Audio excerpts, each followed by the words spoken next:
Здравейте, приятели! Днес ще отваряме две прозорчета, понеже във вчерашния ден не успях да си отворя адвентс календъра. Затова днес ще отваряме кутийката на номер 7 и тази на номер 8. Само да ги потърсим. Първо отивам на номер 7. Ето го. Ето е седмицата. Кутийката е твърда, така че най-вероятно ще е запълнена изцяло.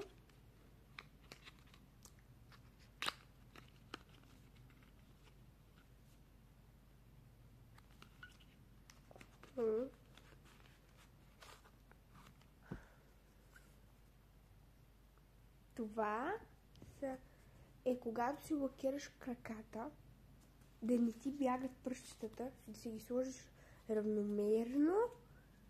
Понеже, нали, знаете как е кръка?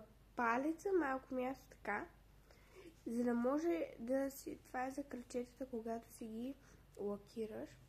Аз лично имам доста такива от други адвентс календари и никога не съм ги използвала, защото все още не си лакирам нито краката.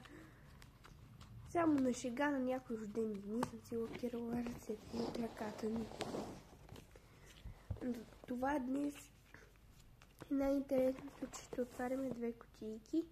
Трябва да намерим номер 8. Ето го. И то е голяма кутийка. Супер! Ето как изглежда.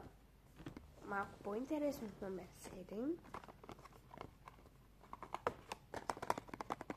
Трака. Така че най-вероятно ще е нещо вълнуващо.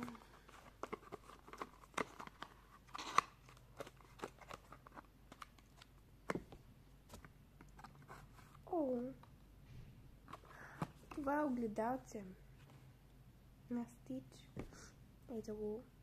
Как изглежда, какво виждам аз в момента. И ето как изглежда отзад. Готино е. Доволна съм. Аз пък другите ще ги пребрах. Нищо. Радвам се, че бяхте с мен и гледахте това видео. Ако желаете да разберете какво ще има в номер 9, абонирайте се на канала, цъкнете един лайк и очаквайте новото ми видео утре. А защо се забавих ли? Беше доста натоварен уикенд. Съжалявам. До скоро!